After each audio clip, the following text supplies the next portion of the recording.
High বন্ধুরা, সবাই কেমন আছেন? বন্ধুরা, অপো একটি স্মার্টফোন আনতে চলছে এবং ইন্ডিয়ায় অফিসিয়াল সার্টিফিকেশন সাইটে লিস্টেড হয়ে গেছে। এই ফোনটা আগামী 25শে আগস্ট দুপুর 12টা নাগাদ লঞ্চ করা হবে। আর অপো A53, আর এই ফোনটা যে স্পেসিফিকেশন এখনও পর্যন্ত ক্লিয়ার বা জানা গেছে, সেটা আপনাদের সামনে একটা রিভিউ আকারে আপনাদের জানাবো যে এর কী কী স্পেসিফিকেশন থাকছে এবং এর কী কী কনফিগারেশন থাকছে। অপো এমন একটা কাজ করছে যা আপনার আমার ধারণার বাইরে, এবং সে কথা আমরা আলোচনা করবো আজকে ভিডিওর মাঝে। এই জন্য ভিডিওটা খুবই গুরুত্বপূর্ণ এবং খুবই ইন্টারেস্টিং হতে চলছে। তাহলে চলেন ভিডিওটা শুরু করা যাক।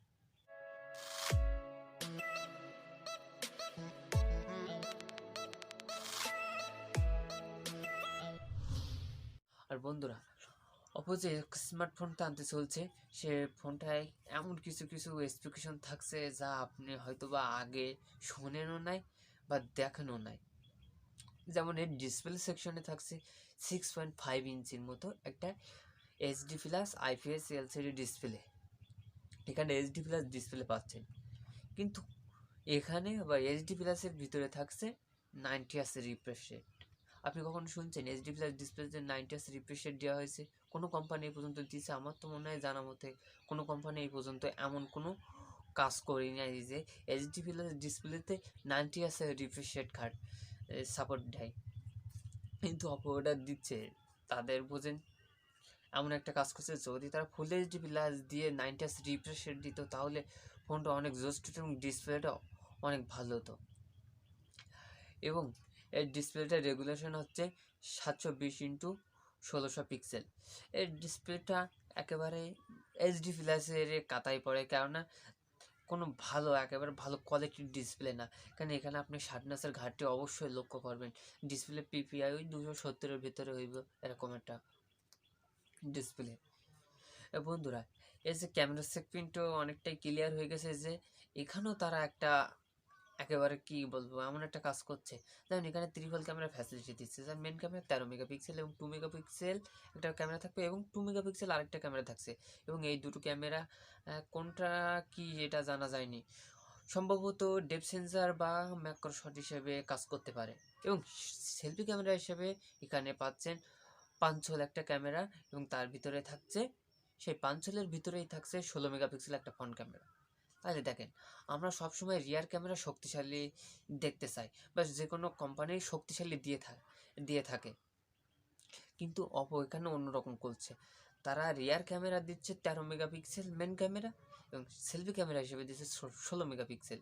তাহলে বুঝেন আপনারা, অবশ্যই সেলফি ক্যামেরাটা যদি 13 মেগাপিক্সেল হয়ে আর প্রাইমারি ক্যামেরাটা বা রিয়ার ক্যামেরাটা যদি 16 মেগাপিক্সেল হতো, তাহলে অনেক জোস্ট হতো। এ জায়গাও তারা একটা অন্যরকম কাজ করছে, যা আপনার আমার মাথা একবার গলায় দেবে। নিজেরাই তো মনে হয় অঙ্কে কাঁচা। এবং তারপরে চিপসেট হিসাবে, বা এখানে চিপসেট হিসাবে তারা অনেক সার্টিফিকেশন সাইটে লিস্টেড থেকে জানা যাচ্ছে যে এখানে কলকমের চিপসেট থাকবে। ভালো ব্যাপার, কলকমের চিপসেট থাকবে।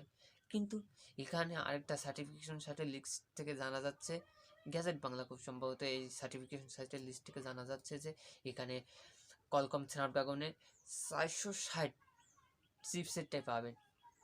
সেই আদিমকালের চিপসেট বলতে হয়।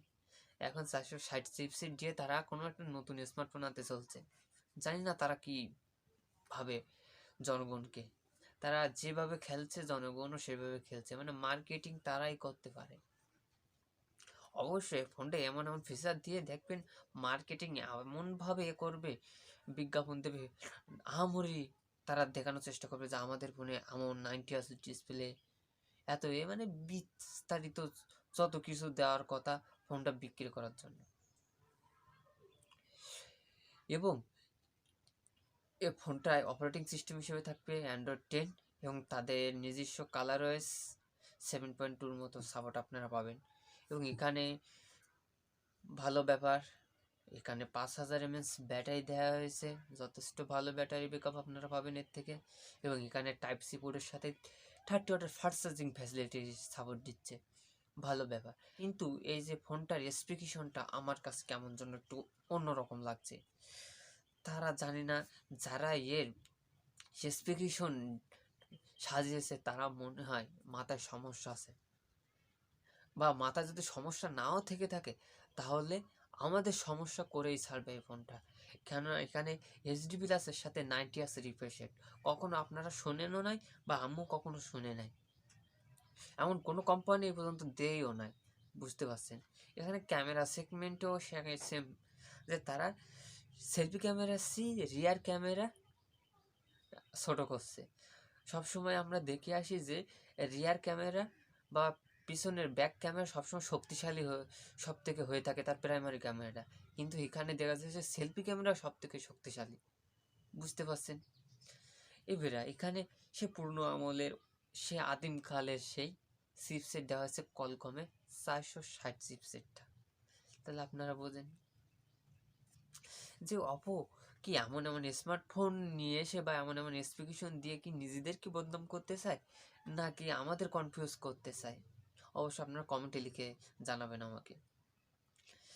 তাহলে এইসব স্পেসিফিকেশন দিয়ে 25 আগস্ট এ ফোনটা দুপুর 12টা নাগাদ 12টা 30 মিনিটে লঞ্চ ইভেন্ট শুরু হবে এবং তারপরে তো স্পেসিফিকেশন ক্লিয়ার হয়ে যাবে যে এইসব স্পেসিফিকেশন কি থাকছে আদৌ নাকি অন্য কিছু একটু ঘুরিয়ে ফিরিয়ে আনছে। আমার মনে হয় যেসব লিক থেকে আমি জানতে পারছি অবশ্যই এতে কনফার্ম এরমই কিছু থাকবে। এটা তো শিওর কলকমের চিপসেট থাকছে, অনেক লিক থেকে জানাচ্ছে যে 460-এর মতো চিপসেট থাকতে পারে, কিন্তু তারা যদি এখন চেঞ্জ করে আনতে পারে সেটা তাদের ব্যাপার। তাই তো ভাই তাদের তো সবাই সমালোচনাই করবে। আর ভিডিওটা আমি অবশ্যই হায়ার করার জন্য বানাইনি অপোকে। আসলে তারা যেসব স্পেসিফিকেশন বা কনফিগারেশন দিচ্ছে সত্যি হাসি ঠাট্টা করার মতোই কনফিগারেশন দিচ্ছে, তাই না? আপনারা যারা ফ্যান আছেন অবশ্যই আপনারাও জানা উচিত যে অপো এমন এমন স্পেসিফিকেশন দিয়ে এমন কিছু ফোন আনতে যাচ্ছে। এইসব স্পেসিফিকেশন এইসব কনফিগারেশন দিয়ে ভারতের বাজারে ফোনটার আনুমানিক আমি বলতে আমার ধারণা অনুযায়ী আপনাদের বলি যে ভারতে হাই রেট 10 থেকে 12 হাজার রুপির ভিতরে দাম থাকলে ভালো হবে।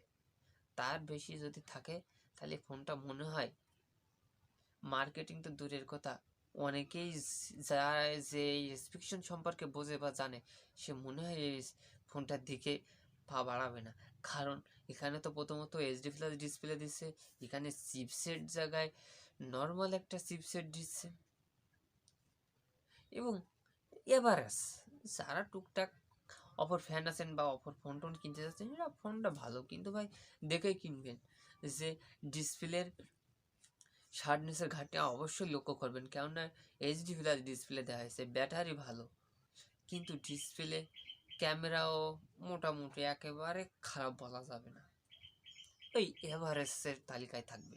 বন্ধুরা ভিডিওটা কেমন লাগলো তাহলে অবশ্যই একটা লাইক করে জানিয়ে দিন, আর চ্যানেলে নতুন হলে অবশ্যই সাবস্ক্রাইব করে আমাদের পরিবারের একজন সদস্য হয়ে থাকুন, কেননা আমরা ফোন রিলেটেড যাবতীয় তথ্য আমাদের চ্যানেলে দিয়ে থাকি এবং আমার চ্যানেলে ফোন রিলেটেড সমস্ত ভিডিও আপনারা দেখতে চাইলে অবশ্যই আমার চ্যানেলটি ভিজিট করে দেখতে পারেন। তাই দেখা হচ্ছে নেক্সট ভিডিওতে, আর আজকের মতো বিদায় নিচ্ছি এখানে।